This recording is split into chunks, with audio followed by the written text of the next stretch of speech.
Grass. A man once approached a group of farmers in a field and said to them, "Brothers, have you seen a good man pass this way? I am seeking my master, who, not long ago, has come before me along the path." The farmers said, "Yes, such a man of impressive countenance yet simple manners has indeed been here. Look, there is the mark of his foot where the grass is flattened." The seeker bent down reverently and picked a blade from the turf and held it admiringly in his hand. The farmers laughed, and one said, "See, he thinks he looks for the direction of his teacher, but really venerates a piece of grass." This man was so annoyed, so hurt was his vanity, that he imagined that by this well-meant and relevant rebuke the farmers intended discourtesy. Instead of learning from the event, therefore, he said, "Not one of us here is as honoured as this blade of grass, for it has touched the master's feet." What had hurt him was the implication that he himself was a fool, not the suggestion that his master was less important than he thought him to be, for no such intention nor statement was present in the farmer's words. And the farmers, for their part, now felt themselves slighted by the charge that they were less than grass. Their original benevolence towards the seeker evaporated, and an argument started. It is because of such tendencies that seekers are called seekers, and not finders. Prospects. Ramida agreed to talk to 16 visiting dervishes in one afternoon. One of his neighbours said, "I regard you as a saint. You give your kindliness unstintingly and abundantly, even though you have other and pressing affairs to attend to." Ramida said, "By insisting that they can be seen at their own convenience, they have obtained satisfaction but no advantages. My affairs have been delayed by half a day. Their prospects have been postponed perhaps by years. Had I declined to see them, they would not have fared worse in the area of reality."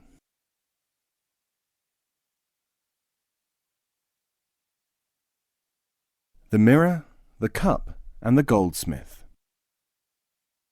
A certain goldsmith worked for many years to perfect a magic mirror and a cup. The chief properties of these articles were that the mirror showed which of one's friends was in any trouble, and the cup enabled the user to dissolve troubles by dropping a pebble into it. It could also make one rich. The goldsmith, however, was unable to use the magical mirror and cup, because they could be operated only by a certain kind of man. Desiring to make his discoveries available to whoever could use them, the goldsmith journeyed far and wide, seeking a recipient for the magic treasures. At last he found an engraver of Bokhara with the necessary characteristics. To him he gave these objects, saying, "Make good use of these.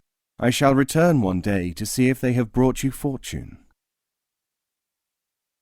The first time the engraver looked into the mirror, he saw the goldsmith struggling in a whirlpool, about to drown. He threw a pebble into the magic cup, and soon saw that the goldsmith was saved. The second time he looked into the mirror, the goldsmith was seen to be surrounded by dangerous and concealed enemies. By the use of the cup, the engraver was able to dispel them.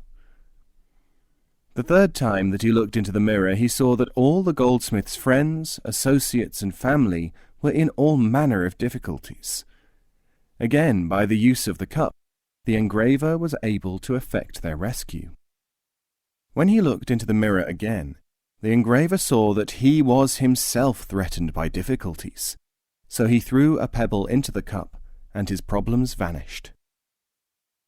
Many months later, when the goldsmith returned, he found his mirror and cup gathering dust on the engraver's bench, and the engraver was still working away at the fine work which was ruining his eyesight. He was incensed. "I have been to so much trouble making these magical objects. Then I had to find a fitting recipient for them," he fumed. and yet you neglect them and put them aside as if they were nothing. You do not even use them to succour your friends. Why have you not made yourself rich?"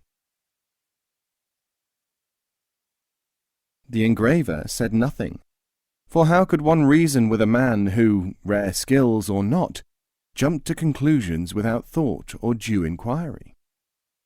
He picked up the magical cup and a pebble which lay beside it. By this time the goldsmith had become so enraged that he was waving his arms threateningly and calling the engraver all sorts of names. Fumbling a little with the objects because of his poor eyesight, the engraver allowed the pebble to fall into the cup. The guardian of the cup, seeing the goldsmith in a threatening posture, made him disappear, and he has never been seen since.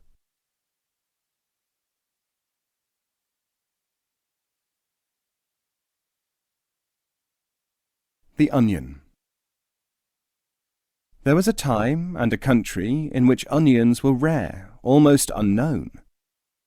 Someone left a large onion standing in the public square of the principal town of that land. The citizens, or many of them, were interested in this curious object. They could see that it was some kind of vegetable. The first person to venture near it coughed by chance as he approached. He immediately went away to teach that onions cause coughs. The second found it had a strong smell. Although he wanted to take some of it, he said to himself, "If the outside is as strong as this, then the inside must indeed be impossible to bear." So he left it alone. The third man made a cut in the onion. One layer came off in his hand. "Miraculous object," he said to all and sundry. "This has magical qualities. You cut it, and it discards the whole of its outside, leaving an inside which is just the same." The fourth man stripped off another layer. He took it away, cooked, and ate it. He found it delicious. Then he taught others to do the same. "However many layers you bear away, this amazing vegetable always presents you with another. This is a kind of perpetual harvest," they exclaimed. Someone remarked, "It seems to be getting smaller." "That is sheer optical illusion," said the others, because they wanted to believe that the onion was everlasting. And when the last jacket had been ripped from the onion, everyone exclaimed, "Undoubtedly a magical but yet a treacherous thing, this. It can not only disappear, but does so without any warning at all." They all agreed, as indeed was the most sensible thing to do, that people were better off, on balance, without onions.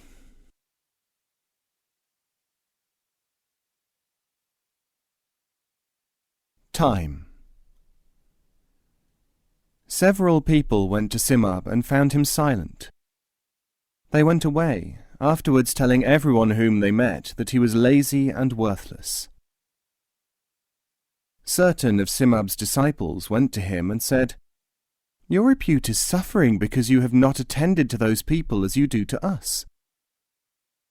Simab said, "What would you have me do?"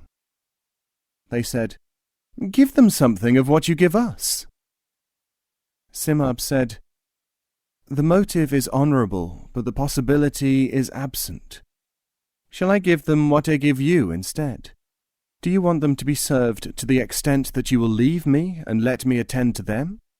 Or do you merely want them to be silenced, so that you will not feel uncomfortable in being called the disciples of an unworthy person?"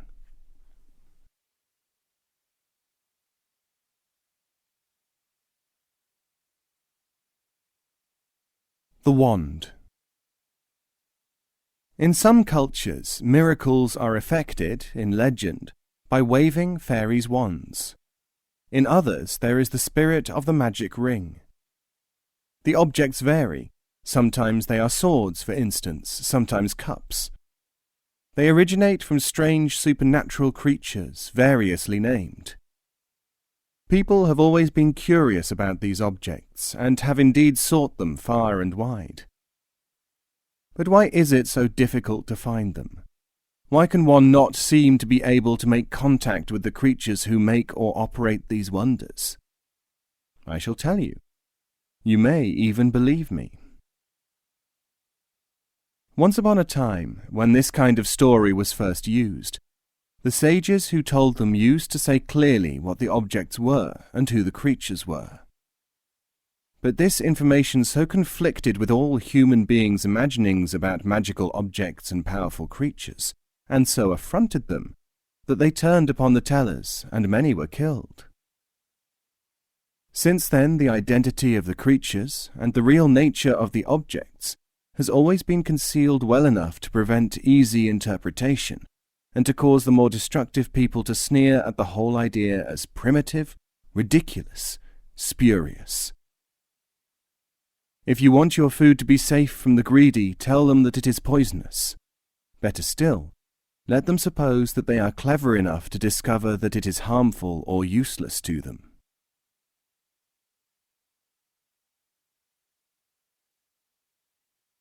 The Sun and the Lamps. Someone said to Jan Fishan Khan, "What we have heard of the concealed activity has been rumoured for centuries, but it is an extraordinary thought."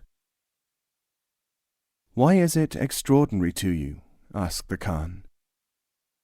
"Because it postulates that, in spite of the thousands of visible centres of studies of the Sufis, nevertheless these are nothing compared to those places which we cannot recognize, because they do not have the appearance of shrines, tombs of saints, or abodes of wisdom." Jan Fishan Khan said, "It depends upon the viewpoint and where you are looking.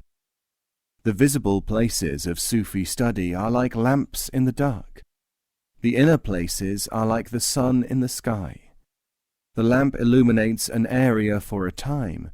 The sun abolishes the dark. If you do not conceive of this, you will naturally be surprised when you hear it. But the surprise is no greater than if you were night people who for some reason never ventured out of sleep during the day. The night people, knowing darkness, see lamps partly because darkness is present. To those who seek light, light itself is perceptible without darkness to display it."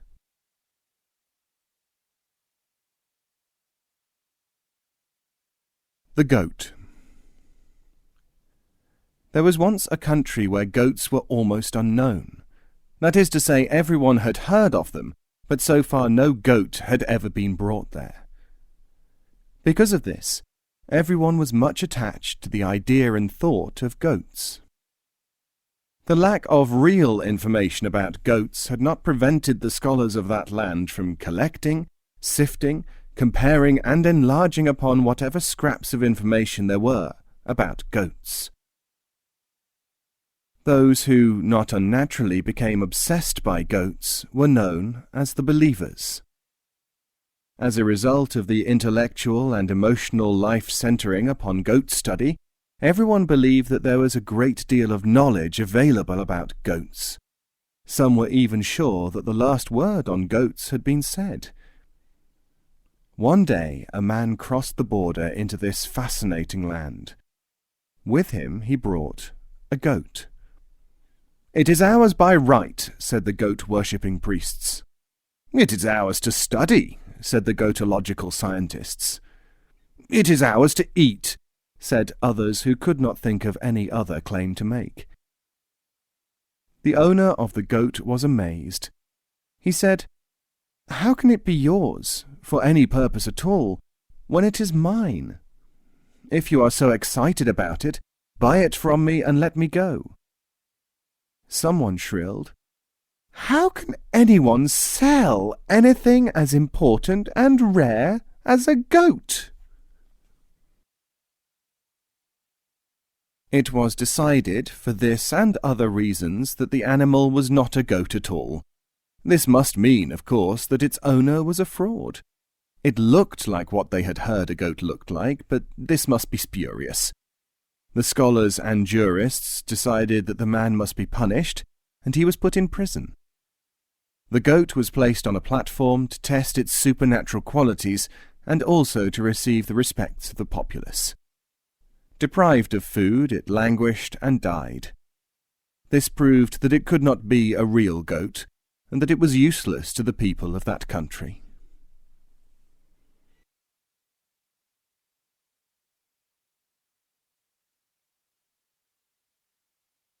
The Imbecile Teacher.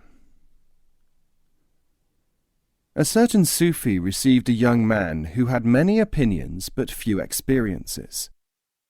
When they had spoken for an hour or two, the other people present noticed that the Sufi was speaking more and more obtusely. Presently, the young man, unable to restrain himself, was calling the Sufi an imbecile. When this youth had gone on his way, several people begged the Sufi to explain the reason for his behaviour, but he simply smiled and said nothing. Some even imagined that the Sufi was becoming so old that he had been unable to hold his own with the visitor.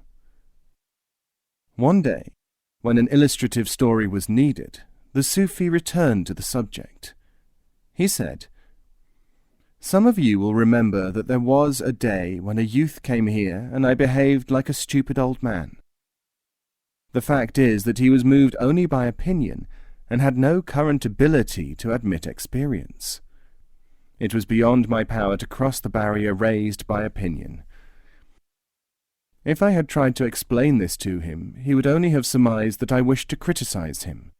He needed information, not knowledge, malumat, not marifat.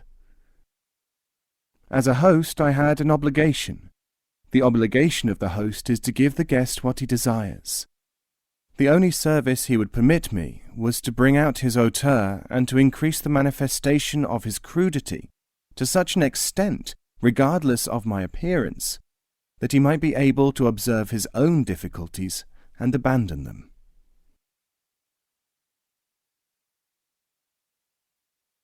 The Fool.